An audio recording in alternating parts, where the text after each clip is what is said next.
কোরআনে যা নাই তা ঐচ্ছিক, তার সাথে ম্যানমেড হাদিস বা ফতোয়া জোড়া দিয়ে একদিকে আমরা ধর্মকে জটিল করছি, অন্যদিকে কোরআনের বিশুদ্ধতাও নষ্ট করছি। একজন প্রশ্ন করেছে যে হুজুর, চামচ দিয়ে কি খাওয়া যাবে? উনি সহিহ হাদিসের রেফারেন্স দিয়ে বললেন না, হাত দিয়ে খাওয়া সুন্নাহ। এখন এই প্রশ্নের উত্তর তো আসলেই কোরআনে নাই। এবার আমি যদি প্রশ্ন করি, হুজুর, হাত কি ধুয়ে খাবো নাকি না ধুয়ে খাবো? শুধু পানি দিয়ে ধুবো নাকি সাবান দিয়ে ধুবো? পানি কি ঠান্ডা পানি নাকি গরম পানি? ভেজা হাতেই খাবো নাকি হাত মুছে খাবো? সহিহ সুন্নাহ কি বলছে? তখন আপনার উত্তর কি হবে? এ ব্যাপারে তো হাদিসে পরিষ্কার কিছু বলা নাই, সুতরাং যেটা আপনার জন্য সুবিধাজনক সেটা করা যেতে পারে। তবে আমরা জানি হাতে রোগ জীবাণু থাকে, তাই হাত সাবান দিয়ে ভালোভাবে ধুয়ে নেওয়া উচিত। তো এই কথাটা তো আগেই বলতে পারতেন যে এ ব্যাপারে তো কোরআনে পরিষ্কার কিছু বলা নাই। তাই পরিবেশ পরিস্থিতি অনুযায়ী আপনার যেভাবে সুবিধা, স্বাস্থ্যকর সবভাবেই খেতে পারেন। কোক, পেপসি, বিড়ি, সিগারেট পান করা জায়েজ কিনা এ প্রশ্ন জিজ্ঞেস করবেন ডাক্তারকে। ডাক্তার বলবে সেটা স্বাস্থ্যের জন্য ক্ষতিকর কিনা। ক্ষতিকর সব কিছুই বর্জনীয়, সিম্পল। দজ্জালের কি হবে? দজ্জালের কথা নাই কোরআনে, তাহলে দজ্জালের এই আজগুবি কিচ্ছা আসলো কোথা থেকে? দেখুন, শাইখুল হাদিস আসলেই হওয়া সম্ভব নয়, কিন্তু শাইখুল কোরআন হওয়া শুধু সম্ভবই নয়, খুব সহজও। অথচ এই যে শতাধিক মাইক লাগিয়ে যে তাফসির মাহফিল, সেখানে কোরআনের আলোচনা কতক্ষণ হয় আর কিচ্ছা কাহিনী কতক্ষণ হয় একটু খেয়াল করে দেখবেন। কোরআনের কাহিনীর চাইতে দিনের নবী মোস্তফা রাস্তা দিয়া হাইটা যায়, হরিণ একটা বান্ধায় আছে গাছেরও তলায় গো, আর আব্দুল কাদের জিলানির মায়ের পেটে বসে 40 বার কোরআন খতম দেয়া, আর পেট থেকে বাঘ হয়ে বের হয়ে পেত্তমিজ ভিক্ষুকের ঘাড় মটকে দেওয়ার কিচ্ছা না বললেও ওয়াজ জমে না। রবীন্দ্রনাথের হৈমন্তী পড়লাম, কিন্তু হৈমন্তী ছেলে না মেয়ে, দই না মিষ্টি, কিছুই বুঝলাম না। তো এ কেমন পড়া? নামাজের কি হবে? নামাজ নিয়ে একটি আলাদা ভিডিওতে বলবো। তার আগে, নামাজ বেহেশতের চাবি, মানে নামাজ পড়লে আপনি বেহেশতে যাবেন, না পড়লে দোজখে যাবেন, কোন কোন আয়াতে বলা হয়েছে একটু কমেন্টে জানাবেন, আলোচনাটা জমবে। কামাল ভাইয়ের কমেন্টে জোরালো যুক্তি, দ্য বুক অ্যান্ড উইজডম মানে কোরআন এবং হিকমা আলাদা দুইটা জিনিস, এ কারণেই এবং দিয়ে আলাদা করা হয়েছে। আমি দ্বিতীয় ভিডিওর 40 থেকে 45 মিনিটে এ বিষয়ে কথা বলেছি, সেই অংশটুকু আবারও দেখে নিতে পারেন, আমি আর রিপিট করছি না। কামাল ভাই ওনার কমেন্টে যতগুলো রেফারেন্স দিয়েছেন সবগুলোই সূরা আল ইমরানের 164 নং আয়াতেরই পুনরাবৃত্তি, যে নবীর 4টি দায়িত্বের 2টি হচ্ছে কোরআন এবং হিকমা শিক্ষা দেয়া। হিকমার একটি অর্থ আইন কানুন, বিধিবিধান বা শরিয়া, আরেকটি অর্থ হচ্ছে প্রায়োগিক জ্ঞান বা প্রজ্ঞা। এখানে দ্বিতীয় ভিডিওর সেই ইংরেজ সহায়ক এবং কামাল ভাই বলছেন হিকমা আলাদা গ্রন্থ তথা হাদিস। যদিও আল্লাহ প্রজ্ঞাময় কোরআনের শপথ করেছেন এবং কোরআনকে হিকমার একমাত্র উৎস হিসাবে অনুমোদন দিয়েছেন, কারণ আল্লাহর দাবি তিনি কোরআনের সবকিছু স্পষ্ট করে বলেছেন। সূরা আনআম 114 নং আয়াত, হে নবী, আপনি বলুন, আমি কি আল্লাহ ছাড়া অন্যত্র হিকমা বা প্রজ্ঞা অন্বেষণ করব, যেখানে তিনিই আমার উপরে এই কিতাব নাজিল করেছেন যাতে সবকিছু স্পষ্টভাবে ব্যাখ্যা করা হয়েছে। সূরা হুদের প্রথম আয়াত, আলিফ লাম রা কিতাবুন আহকামাত আয়াতুহু সুম্মা ফুসসিলাত মিন লাদুন হাকিমিন খাবীর। এই কিতাবের প্রতিটি আয়াত প্রজ্ঞাময় বা প্রায়োগিক, অতঃপর এমন একজনের কাছ থেকে বিশদভাবে উপস্থাপিত হয়েছে যিনি মহাজ্ঞানী, সর্ববিষয়ে জ্ঞাত। এমন আরও রেফারেন্স দিতে পারব। আল্লাহ নিজেকেই হাকিম বলেছেন এবং কোরআনের আয়াতসমূহকে আহকামাত বা হিকমাত বলেছেন, আর তিনি নিজেই সেসব বিশদভাবে উপস্থাপন করেছেন। তারপরও আমি মানলাম হিকমা কোরআনের প্রায়োগিক জ্ঞান সমৃদ্ধ আলাদা গ্রন্থ, কিন্তু সেই হিকমার গ্রন্থ রচনার দায়িত্ব তো নবীর, ইমাম বুখারীর নয়। আপনি হয়তো বলবেন নবীজি ওনার সাহাবীদের হিকমা শিখিয়েছেন, তো কোরআন ওনার সাহাবীদের শিখিয়ে দিয়ে যেতেন, তাহলে তো এখন আমরা 40 লাখ কোরআনের আয়াত পেতাম। নবীজিকে কি শুধু ওনার সাহাবীদের নবী হিসাবে পাঠানো হয়েছে, নাকি কিয়ামত পর্যন্ত সব মানুষের নবী হিসাবে পাঠানো হয়েছে? তো তিনি কোরআনের মতোই হিকমার গ্রন্থ পরবর্তী প্রজন্মের জন্য রচনা করলেন না কেন? কোরআন নবুয়তের 23 বছর সময় জুড়ে নাজিল হয়েছে, একটি অতিরিক্ত আয়াত এতে যোগ হয়নি, একটি আয়াত বাদও পড়েনি, কিন্তু কোরআনের সমান্তরালে হিকমার গ্রন্থ রচনার যে দায়িত্ব নবীজিকে দেওয়া হয়েছে, নবীজি নিজে সেই দায়িত্ব পালন না করে এনিবডি এভরিবডিকে দিয়ে গেলেন কেন? Everybody's business is nobody's business. এ কারণেই কোরআন বাহক ফেরেশতাও একজন, মেসেঞ্জারও একজন। প্রফেট শব্দের একটা অর্থ যিনি ভবিষ্যৎ জানেন, প্রফেসি মানে ভবিষ্যৎবাণী। তো হাদিসের নামে যে ঠকবাজতে গা উজাড় হবে এ ভবিষ্যৎ নবীজি দেখতে পাননি? নবীজির নিজস্ব তত্ত্বাবধানে হিকমা বা হাদিসকে গ্রন্থ আকারে কম্পাইল না করার ভ্যালিড এক্সকিউজ আর কি হতে পারে? অর্থের অভাব, লোকবলের অভাব, কাগজ, ছাপাখানা বা প্রযুক্তিগত সীমাবদ্ধতা? তো ইমাম বুখারী, তিরমিজির সময় এমনকি শিল্প বিপ্লব হয়েছে। Jet engine, super computer, offset paper mill, 3D printing press আবিষ্কার হয়েছে যে 35 লাখ হাদিস ছাপানো গেল। সানজুর আর্ট অফ ওয়ার 2500 বছর আগে লেখা। অ্যারিস্টটল, প্লেটো তারও আগে। মহাভারত, রামায়ণ তারও আগে। সুতরাং কাগজের বিকল্প অবশ্যই ছিল, এখনকার মতো সহজলভ্য ছিল না, তাই এখনকার মতো অপচয় হতো না। দুষ্প্রাপ্য বিকল্প সে কাগজের উপর কালজয়ী কথাই লেখা হতো। হিকমার অর্থ যদি হাদিস হয় তবে সে হাদিস বা আত্মজীবনী নবীজিই লিখতেন। ম্যান্ডেলার আত্মজীবনী ম্যান্ডেলাই লিখেছে, তার সঙ্গী সাথীদের কাছ থেকে সংগৃহীত বা বর্ণিত নয়। পিকাসোর ছবি পিকাসো এঁকেছে নাকি অন্য কাউকে দিয়ে আঁকিয়ে নিজের নামে চালিয়ে দিয়েছেন? কিন্তু নবীজির কথা এত ভায়া মিডিয়া, এত দেশ দুনিয়া ঘুরে আসতে হবে কেন? কিন্তু সব কথার পরও জাফর ইকবাল স্যারের মোচ কাটা সম্ভব নয়। উনি কাটলেও এই মোচবিহীন জাফর ইকবালকে কি জাতি মেনে নিবে? আমার শিক্ষক ওস্তাদদের মধ্যে অনেক নামজাদা মুহাদ্দিস আছেন, তারা হয়তো চীনা ব্যাত নিয়ে আমাকে খুঁজতেছে, কিন্তু আমার সবচেয়ে বড় পীর তো আমার মা। আমার নামের সাথে যে রোশন, এই রোশন আমার মায়ের নাম। এনিওয়ে, আমার মায়ের একান্ত ইচ্ছাতেই আমি মাদ্রাসায় পড়েছি যাতে আমি তাকে কিছু ধর্মকর্ম শেখাতে পারি। কিন্তু আমার মা সারাদিন যা ধর্মকর্ম করে আমার হুজুররাও বলবে এগুলো ঠিক না। নেয়ামুল কোরআন, মুকসুদুল মোমেনিন, সহি নুরানি, ওজিফা, 12 সান্দের দোয়া, পঞ্জিকা, সোলেমানি দোয়া পড়তে পড়তে সব তেনা তেনা। তবে মূল কোরআনও পড়ে, কিন্তু বাকিগুলোতে যে ভেজাল আছে এসব বললেও কোনো লাভ হবে না, কারণ এসব দোয়া পড়ে উপকার পেয়েছে। এসব দোয়ার বদৌলতে ছেলে মেয়েদের ভালো চাকরি হয়েছে, ভালো বিয়ে শাদী হয়েছে, কিন্তু মায়ের দোয়া যে বিনা নোটিশে কবুল হয় এটা তাকে কে বোঝাবে? এত বড় বড় মুহাদ্দিস, শাইখুল হাদিস, ইসলামী বিশ্ববিদ্যালয়ের অধ্যাপকরা কি কম জানেন? এই জাতীয় কমেন্ট করে আমাকে লজ্জায় ফেলবেন না। বেনারস হিন্দু ইউনিভার্সিটি সহ সারা বিশ্বে শত শত হিন্দু ইউনিভার্সিটি, খ্রিস্টান ইউনিভার্সিটি, জিউইশ, বুদ্ধিস্ট ইউনিভার্সিটি আছে। আর হার্ভার্ড, অক্সফোর্ড সহ সব ইউনিভার্সিটিতে হিন্দুইজম, খ্রিস্টিয়ানিটি, বুদ্ধিজম পড়ানো হয়। সেখানেও রামায়ণ, মহাভারত, ত্রিপিটক, বাইবেল, গীতার শত সহস্র প্রফেসর আছেন।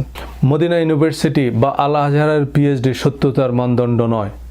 একজন মুসলিম হিসাবে কোরআন আমার অব্লিগেটরি বিলিফ। কোরআনই আমার কাছে একমাত্র কোষ্ঠী পাথর। আর এই কোরআন বলছে কোরআন সম্পূর্ণ, পরিপূর্ণ এবং শতভাগ প্রায়োগিক। কোরআন আমাদের প্রশ্ন ছুড়ে দিয়েছে, ওয়ামান আসদাকু মিনাল্লাহি হাদিসান। হাদিস বর্ণনাকারী হিসাবে আল্লাহর চেয়ে আর কে বেশি সত্যবাদী? And my answer is nobody. এই ভিডিওতে কোরআনের বিপরীতে কথিত হাদিস পালনের ধর্মীয় সামাজিক বিপত্তি নিয়ে কথা বলবো। তবে বরাবরের মতোই এসব আমার ব্যক্তিগত অভিমত based on my understanding of Quranic commandment. You should definitely follow whatever makes sense to you. Hey guys, Sajal here from New York. I'm a marketing professional and public speaker for the last 15 years. হাদিস বিষয়ে আলোচনায় আমি আমার দিক থেকে সর্বোচ্চ চেষ্টা করেছি সত্য অনুসন্ধানের, কারণ হাদিসের দুই দিকেই ধার। সংকলিত বা সংগৃহীত হাদিস অনুসরণ যদি কোরআনের কমান্ড হয় তবে তা অস্বীকার করা কুফরি। আর কোরআন যদি কোরআনের বাইরের কোনো কিছুকে অনুসরণের অনুমতি না দেয় তাহলে শরীয়তের বিধান হিসাবে এসব হাদিসের নিঃশর্ত অনুসরণ অবশ্যই শিরক বা কোরআনের সাথে অংশীদার করা। পক্ষে বিপক্ষে একই ধরনের রেফারেন্স বারবার উল্লেখ করে ভিডিও লম্বা করতে চাইনি, তবে আমি মনে করি আগের ভিডিওতে আমি যা তথ্য প্রমাণ দিয়েছি enough to make up my point. যারা সমর্থন জানিয়ে কমেন্ট করেছেন তাদেরকে ধন্যবাদ। ভিন্নমত করেছেন এমন দুজনের বক্তব্যে আমি কিছুটা যুক্তির জোর দেখেছি। যদিও এই প্রশ্নগুলো আমি কভার করেছি, তবে আমি ওনাদের ইমোশনটা বুঝতে পেরেছি। এই প্রতিক্রিয়া আমি অনেকের মধ্যেই দেখেছি। সবই বুঝতে পারছি, কিন্তু মানতে পারছি না। কারণ হাদিসকে বাদ দিলে ধর্মের যে চেহারা দাঁড়ায় তার সাথে আমরা একেবারেই পরিচিত নই। যেমন জাফর ইকবাল স্যারকে ওনার মত ছাড়া খুব অদ্ভুত দেখাবে, তাই না? কারণ ওনাকে বাহারে মত সহ দেখেই আমরা অভ্যস্ত। আমরা মূলত প্রচলন বা আমাদের অভ্যাসের ইক্তেদা করি। যেমন ইমাম আবু হানিফার ফিকহুল আকবর অনুযায়ী ঈদের নামাজ 6 তাকবীর 12 তাকবীর উভয় হাদিসে সহিহ। এখন 12 তাকবীরের কথা বললে আমরা হানাফিরাই বলবো এই আবার নতুন ফেরকা বের হয়েছে। আসলে আমরা আমাদের পছন্দের বিখ্যাত জনপ্রিয় আলেম ওলামাদের মতামতকেই ধর্ম মেনে আসছি। কোরআন কি বলছে তা যাচাই করার প্রয়োজনও মনে করি না।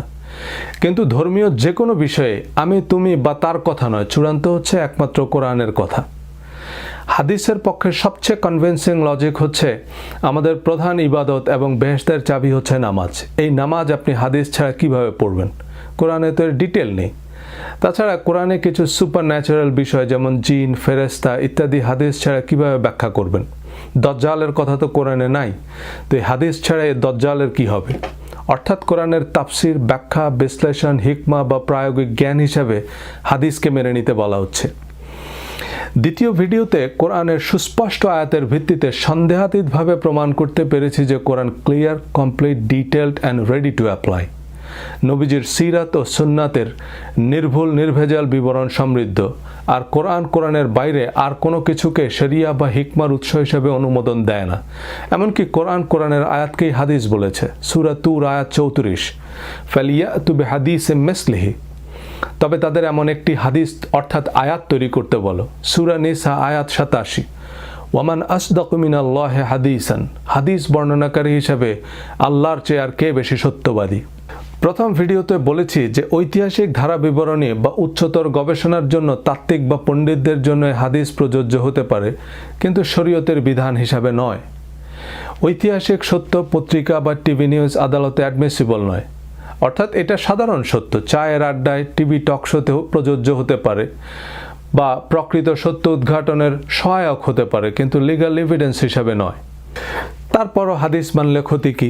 কোরআনের আরও পরিষ্কার ব্যাখ্যা পাওয়া যায়, দৈনন্দিন ইবাদত আমলগুলো আরও যথাযথভাবে করা যায়, ভালো তো ভালো না? এইসব যুক্তিতে আপনি ফাইনালি একমত হবেন।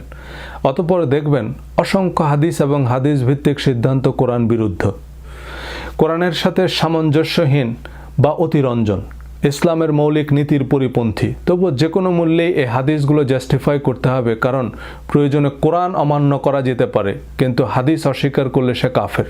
যারা শুধু কোরআন মানে হাদিস মানে তারা কাফের, তারা সম্পূর্ণরূপে কাফের। এদের ব্যাপারে আপনার আর কোনো কথা বলার দরকার নেই, এরা কাফের। কোরআন মানলেও যদি কাফের হয়, মৃত্যুদণ্ড হয়, তবে কষ্ট করে কোরআন মানার দরকার কি?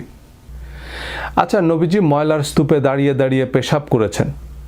5 বার অজুর পর শাহাদা পাঠ করলে তার জন্য বেহেশতের 8টি দরজা খুলে দেওয়া হবে। যে ব্যক্তির টাকনুর নিচে কাপড় ঝুলিয়ে পড়বে সে জাহান্নামী।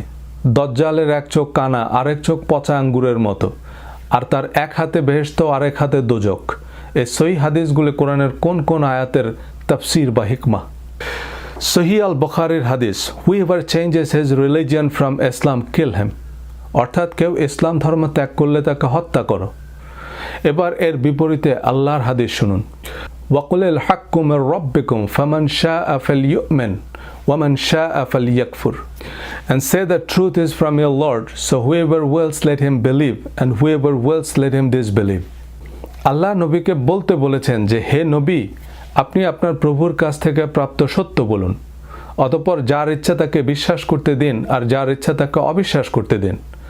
সূরা বাকারা আয়াত 256, লা ইকরাহা ফিদ্দিন, there shall be no compulsion in the religion, ধর্ম গ্রহণের বা পালনের ব্যাপারে কোনো ধরনের কোনো বাধ্যবাধকতা নেই। অর্থাৎ এর বিচার একমাত্র আল্লাহ করবেন, তিনিই বিচার দিনের অধিপতি। কিন্তু ইসলামী প্রজাতন্ত্র ইরানে, সৌদি আরবে ইসলাম ধর্ম ত্যাগ করার শাস্তি মৃত্যুদণ্ড। আবার স্বেচ্ছায় নামাজ ত্যাগ করলে সেটাও ইসলাম ত্যাগ করা। তাছাড়াও আরও অসংখ্য হাদিস আছে যেসবের ভিত্তিতে যে কাউকে কাফের ঘোষণা দিতে পারবেন, তা সে আজহারি, আব্বাসি, জাকির নায়েক যেই হোক। আবু সাইদ খুদরিকে নবীজি এক শ্রেণীর ধর্মপ্রাণ নামাজিদের হত্যা করতে বলেছেন এবং যারা তাদের হত্যা করবে বিচারের মাঠে তারা পুরস্কৃত হবে। হাদিস বুখারী মুসলিম। শেখ আব্দুর রাজ্জাক বিন ইউসুফের মতে এই দল হচ্ছে টঙ্গীর দল, মানে তাবলিগ জামাত। ওনার মুখ থেকেই শুনুন। আবু সাইদ খুদরি, আলী, শোনো, পূর্ব দিক থেকে কতগুলি লোক বের হবে, তারা এত বেশি সালাত আদায় করবে, তোমাদের সালাত তাদের কাছে কিছুই না।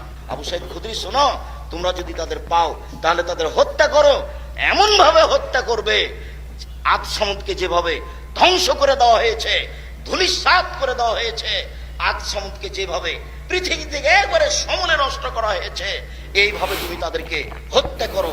যারা হত্যা করতে পারবে বিচারের মাঠে তারাই সবচেয়ে বেশি বেশি নেকি পাবে। সম্মানিত দিনী ভাই বোন, এই দল টঙ্গীর দল। বলতে চাচ্ছে এটা জরুরি ভাবে, বিশ্বস্ত ভাবে সহিহ হাদিস দিয়ে যে এক শ্রেণীর মানুষকে সালাত আদায়কারীকে রাসূল সাল্লাল্লাহু আলাইহি ওয়াসাল্লাম কি বলেছেন? হত্যা করতে বলেছেন। বলেন, ধর্মপ্রাণ নামাজিদের কথা বাদ দিলাম, কোনো জন্তু জানোয়ার হত্যা করে আদ সামুদের মতো নিশ্চিহ্ন করে দেওয়ার মতো এমন বর্বরচিত হত্যাকাণ্ডের নির্দেশ নবীজির মতো একজন মহাত্মা মহাপুরুষের ব্যক্তিত্বের সাথে মানানসই? শায়খের ফেসবুক পেজে আরও অনেক সহিহ হাদিস শুনতে পারবেন। হাতের কাছে এমন অনেক মানুষকে পাবেন যাদের হত্যা করে অশেষ নেকি হাসিল করতে পারবেন। I was ordered to fight the people until they testify that there is no God but Allah and Muhammad is the messenger of Allah, narrated by Bukhari and Muslim. আমি আদেশ দিচ্ছি লোকেদের বিরুদ্ধে যুদ্ধ করতে যতক্ষণ না তারা সাক্ষ্য দেয় যে আল্লাহ ছাড়া কোনো মাবুদ নাই আর মুহাম্মদ সাল্লাল্লাহু আলাইহি সাল্লাম আল্লাহর রাসূল। সহিহ বুখারী, মুসলিম। এবার আল্লাহ নবীকে কি বলেছেন একটু মিলিয়ে নিন। And had your Lord willed, those on earth would have believed, all of them together. So, O Muhammad, will you then compel mankind until they become believers?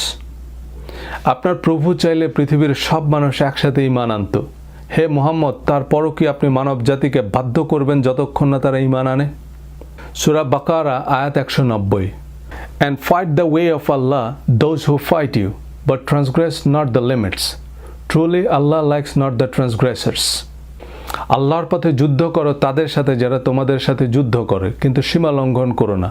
নিশ্চয়ই আল্লাহ সীমা লঙ্ঘনকারীদের পছন্দ করে না। সূরা ঘাশিয়া আয়াত 21-22।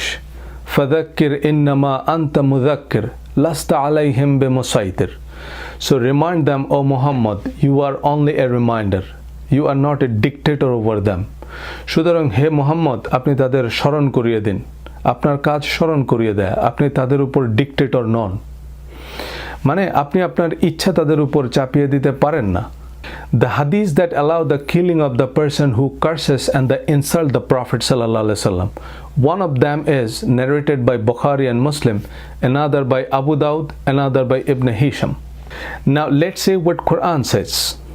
কোরআনে আল্লাহ স্বয়ং নিজের অবমাননার জন্য কাউকে কোনো ধরনের শাস্তি দেওয়ার অনুমতি দেননি। Chapter 6 verse 108, and do not insult those who invoke other than Allah, lest they insult Allah in enmity without knowledge.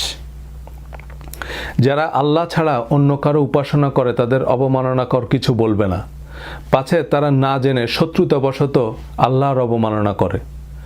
Chapter 15 verse 85, so O Muhammad, overlook their faults with gracious forgiveness.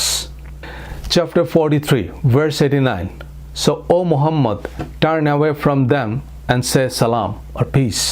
পবিত্র কোরআনে আল্লাহ বলছেন, chapter 60 verse 8, Allah does not forbid you from those who do not fight you because of religion and do not expel you from your homes, from being righteous towards them and acting justly toward them.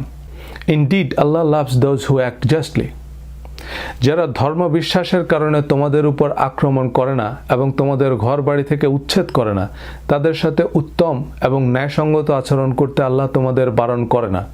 নিশ্চয়ই আল্লাহ উত্তম আচরণকারীদের ভালোবাসেন। এবার হযরত আবু হুরায়রার বরাত দিয়ে ইমাম মুসলিমের তাফসীর শুনেন। Do not initiate the greeting with the Jewish and the Christians for peace. Whenever you meet someone on the way, force him to the narrowest part. সহিহ মুসলিম। ইহুদি খ্রিস্টানদের সালাম সম্ভাষণ জানাবে না, রাস্তায় তাদের সাথে দেখা হলে তাদের রাস্তার ধারে চলে যেতে বাধ্য করবে। সহিহ মুসলিম। বলুন, আল্লাহর নির্দেশের বিপরীতে এমন কদর্য কুরুচিপূর্ণ উপদেশ নবীজি দিতে পারেন? সূরা আল Imran verse 84, say we have believed in Allah and what was revealed to us and what was revealed to Abraham, Ishmael, Isaac, Jacob and the descendants, and in what was given to Moses and Jesus and to the prophets from their Lord. We make no distinction between any of them and we are all Muslims to him. ইহুদি খ্রিস্টানদের কোরআন মুসলিম বলেছে, এজন্যই মুসলিম জাতির পিতা হযরত ইব্রাহিম আলাইহিস সালাম।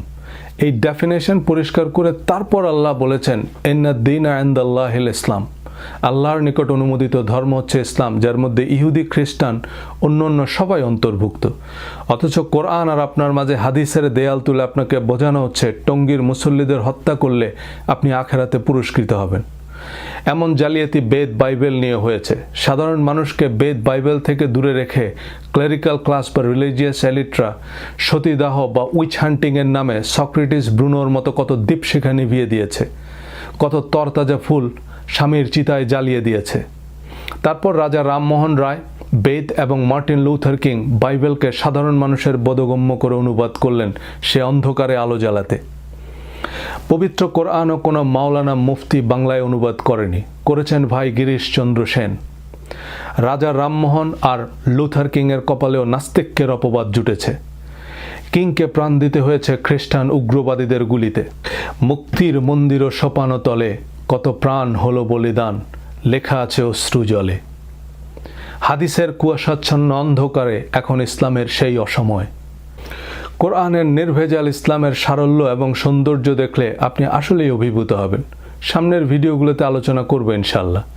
তবে অতি পরিচিত জটিলতার সংস্কারে আমরা এতটাই মোহগ্রস্ত যে কোরআনের এত স্পষ্ট আয়াতও মেনে নিতে পারছি না। তো এইসব আয়াত কি আলেমরা জানে না? আপনার তথ্যে, উচ্চারণে, অনুবাদে ভুল আছে। কোরআনের আয়াত তো আমি বানাইনি, আর রেফারেন্স দিচ্ছি, আপনি অন্য অনুবাদ বা তাফসির মিলিয়ে দেখুন। আপনাকে আরও জানতে হবে আপনি মানুষকে বিভ্রান্ত করছেন, আপনি কেন ধর্ম নিয়ে কথা বলছেন, আপনি কার এজেন্ট, এমন ব্যক্তিগত আক্রমণ। কিন্তু ফতোয়া ওনার পছন্দের হলে নুরানি ওজিফা থেকে বা জনৈক বুজুর্গের রেফারেন্স দিলেও চলবে। মতের সাথে নাম মিললেই আপনি কাফের, মুশরিক, ফেরাউন, নমরুদ উপাধি দেয়া, অশ্লীল অশ্রাব্য গালিগালাজ করাই এখন অনেকের কাছে ধর্মকর্ম। স্বঘোষিত নাস্তিক, কাফের, মুশরিক তো বলার অপেক্ষাই রাখে না। আপনি জাকির নায়েক, আজহারি, আব্বাসি, শিয়া, সুন্নি, হাফেজি, খারেজি, হানাফি, সালাফি, ওয়াহাবি, জামাত, তাবলিগ, ওলামা লীগ, আহমদিয়া, দেওয়ানবাগি, আট্রসি, মাইজভান্ডারি, যেই হন, আপনাকে কাফের ঘোষণা দেওয়ার এবং শিরোচ্ছেদ করার একাধিক সহিহ হাদিস আছে।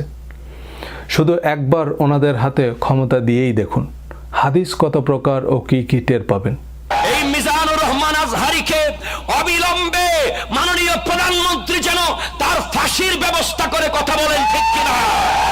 নবীর শানে যারা বিয়াদবি করবে বাংলা জমিনে তাদের কোনো স্থান নাই, তাদের ফয়সালা হচ্ছে ফাঁসি, ফাঁসি, ফাঁসি, কথা বলেন, ঠিক কিনা? হ্যাঁ, অনেক চমৎকার উপদেশ বাণী সমৃদ্ধ দারুণ দারুণ হাদিস আছে। আপনি প্রাণ জুড়ানো, মন ভোলানো অনেক হাদিস শুনেছেন, কিন্তু আপনার এই শিরোচ্ছেদের রায় লেখা হাদিসগুলো এখনো শুনেননি, কারণ সে সময় এখনো আসেনি। আল কায়দা, ISIS এসব সই হাদিস দিয়েই আত্মঘাতী বোমারু বানায়, যারা রেস্তোরাঁয়, জিম্মে নিরীহ নারী পুরুষ শিশুদের ঠান্ডা মাথায় জবাই করেও নির্বিকার, ফাঁসির দণ্ডনীয় দম্ভক্তি করে। অভিজাত পরিবারের বিশ্ববিদ্যালয় পড়ুয়া এসব শিক্ষার্থীরা জান্নাতের হুরের নেশায় অন্ধ বনে যাচ্ছে, কারণ এরা ধর্মের আগামাথা কিছুই বোঝে না। এরা হাদিস আর কোরআনের পার্থক্যই জানে না। তারা বোঝে কোরআন শরীফ আর বুখারী শরীফ তো একই।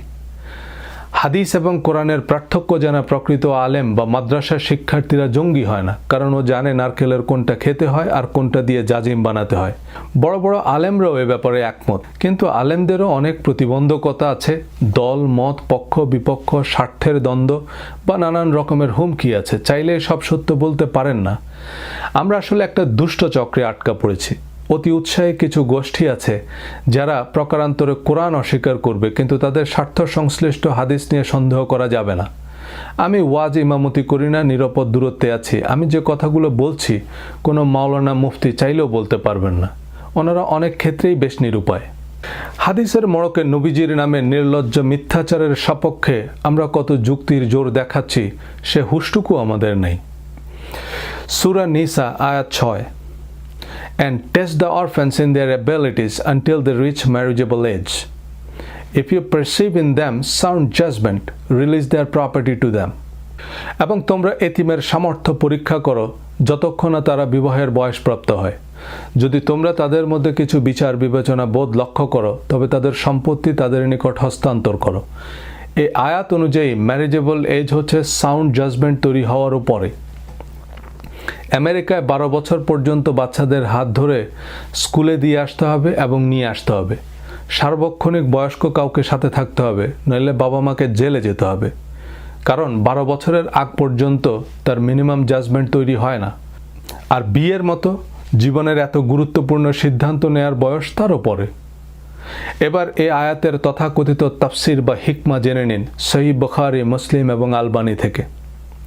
The marriage of Aisha to the Prophet ﷺ was done when she was 6 years old, and the full marriage intercourse done when she was less than 9 years old, and she was a kid playing with her dolls. Narrated in the books of Bukhari, Muslim and Albani. অর্থাৎ নবীজি হজরত আয়েশাকে 6 বছর বয়সে বিয়ে করেছেন এবং 8.5 থেকে 9 বছর বয়সে তার সাথে সেক্স করেছেন, যখন হজরত আয়েশা তার পুতুল নিয়ে খেলতেন। বলেন, কোরআনের সীমানা পেরিয়ে এমন অবিবেচকর কাজ নবীজির মতো একজন মহাপুরুষের ব্যক্তিত্বের সাথে মানানসই? আমার ছেলের বয়স 8 বছর, ও এখনও ছেলে আর মেয়ের কি পার্থক্য এটাই তো বোঝে না। আপনাদের অনেকেরই 6 বছর বয়সী মেয়ে, ভাগ্নি বা ভাতিজি আছে। নবীজির মতো একজন প্রজ্ঞাবান মহাপুরুষ এমন অবিবেচকের কাজ করতে পারে, এটা আমাদের বিশ্বাস করতেই হবে, কিন্তু না করে উপায় কি? সহিহ হাদিস অবিশ্বাস করলে সে কাফের, এটাও সহিহ হাদিস। আর কাফেরের শাস্তি মৃত্যুদণ্ড, এ হাদিসও সহিহ। আবার আল ওয়ালামা ও খলাফাউল আম্বিয়া, আলেমরা নবীদের উত্তরসূরি, এ কথিত হাদিস ও তিরমিজি, আবু দাউদ, নাসাই, ইবনে মাজা অন্যান্য হাদিস গ্রন্থের অন্তর্ভুক্ত। তাই মুফতি, মাওলানা, শায়খ বা আল্লামা খেতাব থাকলে হাদিসও লাগবে না, যা বলবেন তাই শরিয়া। সূরা দোহায় আল্লাহ বলছেন, তিনি কি আপনাকে এতিম রূপে পাননি? অতঃপর তিনি আশ্রয় দিয়েছেন। তিনি আপনাকে পেয়েছেন পথহারা, অতঃপর পথ প্রদর্শন করেছেন। তিনি আপনাকে পেয়েছেন নিঃস্ব, অতঃপর অভাব মুক্ত করেছেন। নবীজি এতিম, পথহারা, নিঃস্ব ছিলেন। নবীজির পুরো জীবনের ধারা বিবরণী তো কোরআনেই আছে। কিন্তু হজরত আয়েশার সাথে 6 বছর বয়সে বিবাহ আর 9 বছর বয়সে সেক্স, এটা কোরআনের কোন আয়াতের হিকমা বা তাফসির? এমন অনেক হাদিসের বদৌলতে অনেকে 6 বছর বয়সী শিশুর পানি গ্রহণ করতে পারবেন, প্রতিপক্ষকে আজ সামুদের মতো নিশ্চিহ্ন করে দিতে পারবেন, রাজনৈতিক অর্থনৈতিক প্রতিপক্ষকে ঘায়েল করতে পারবেন। তাতে হোক না নবীজির একটু অবমাননা। তসলিমা নাসরিনদের ব্যঙ্গ বিদ্রুপের মুখে আপনাকে হয় চুপ থাকতে হবে, অথবা শিরোচ্ছেদের অন্য হাদিস প্রয়োগ করতে হবে। কিন্তু বলতে পারবেন না যে এসব man-made, he said, she said, collected হাদিস। We don't have to believe this as it is. বিয়ের সময় হজরত আয়েশার বয়স 6 বছর ছিল না 26 বছর ছিল আমরা জানি না, কারণ তা কোরআন আমাদের বলেনি। সুতরাং এটা আমাদের আলোচনার বিষয়ও নয়। মাঙ্কি ট্র্যাপ সম্পর্কে আপনারা অনেকেই হয়তো জানেন। বানর খালি হাত ঢুকাতে পারে এমন ছোট হোলওয়ালা একটা বাক্সে কিছু বাদাম রেখে দেয় শিকারীরা। বানর হাত ঢুকিয়ে বাদাম নেয়ার পর আর মুষ্টিবদ্ধ হাত বের করতে পারে না। বলবেন বাদাম ছেড়ে দিলেই তো হয়, কিন্তু বানর বাদাম ছাড়ে না, কারণ এই বুদ্ধিখানা বানরের নাই। নবীর নামে ফেসবুকে আপত্তিকর কিছু লিখলে আমাদের রক্ত টকবক করে ওঠে, কিন্তু হাদিসের নামে যারা নবীকে নিষ্ঠুর, অবিবেচক, ডিকটেটর হিসেবে উপস্থাপন করছে তাদের রাহেমাহুল্লাহ বলি। এসব হাদিসে তসলিমা নাসরিন, সালমান রুশদির তুরুপের তাস। কথিত এসব হাদিসের বর্ণনা কি কোরআনের সাথে সঙ্গতিপূর্ণ, শালীন, যৌক্তিক বা নবীজির ব্যক্তিত্বের সাথে মানানসই? হাদিসের সর্বমোট সংখ্যা প্রায় 35 লাখ, আর প্রতিটা হাদিসের তাকরার অর্থাৎ হাদিসের তাফসির ও ইতিহাস জানতে হবে। কোরআনের একটা আয়াত মানে লা রাইবা ফিহ, কিন্তু হাদিসের সাথে সংগ্রহকারী ইমামের প্রোফাইল জানতে হবে, যে উনি কি আওয়ামী লীগ, বিএনপি, জামাতে ইসলাম, হুমো এরশাদ, তাবলিগ জামাত না ভ্যাটিকানের এজেন্ট। তারপর বর্ণনাকারী সাহাবীর প্রোফাইল জানতে হবে, যে উনি কি শিয়া, সুন্নি, কুর্দি, খারেজি, ইয়াজিদি, মহাজের, আনসার না মুনাফিক। এরপর ইমাম হাম্বল আর সেই সাহাবীর মাঝখানে যে 3 জন আছে যারা একজন আরেকজনের কাছ থেকে শুনছে, তাদের পরিচয় জানতে হবে। এবং ইমাম হাম্বল থেকে আমাদের কাছে যাদের মাধ্যমে পৌঁছেছে, ইমাম শাফি থেকে আল্লামা শফি, সবার উদ্দেশ্য বিধেয় বুঝতে হবে। আপনি 500 বছর হায়াত পাইলেও এসব হাদিসের কোনো কুল কিনারা করতে পারবেন না। তাহলে উপায়? ফ্যান ফলোয়ার বেশি এমন শাইখুল হাদিস বা মুফতিরা যে হাদিসকে সহি বলবে সেটাই সহি। ইব্রাহিম হুজুর সহি বলতেছে যেটাকে আবু হানিফা বা হানাফি আলেমরা সহি বলছে। আব্দুর রাজ্জাক বিন ইউসুফ আবার সেটাকে জাল বলতেছে, কারণ নাসিরউদ্দিন আলবানী সেটাকে জাল বলছে। সো চলিতেছে সার্কাস। মুক্তিযুদ্ধের যে ইতিহাস এখন আওয়ামী লীগ শোনাচ্ছে, কখনো জামাতে ইসলাম ক্ষমতায় আসলে আবার উল্টা ইতিহাস শুনবেন। মাওলানা ভাসানী, কর্নেল তাহের জাতির অনেক সূর্য সন্তানকে আজকের প্রজন্ম চিনে না, কারণ আজকের রাজনীতিতে তাদের প্রয়োজন ফুরিয়েছে। 300 বছর পর আওয়ামী লীগ, বিএনপি, জামাত কেউই থাকবে না, ইতিহাস থাকবে।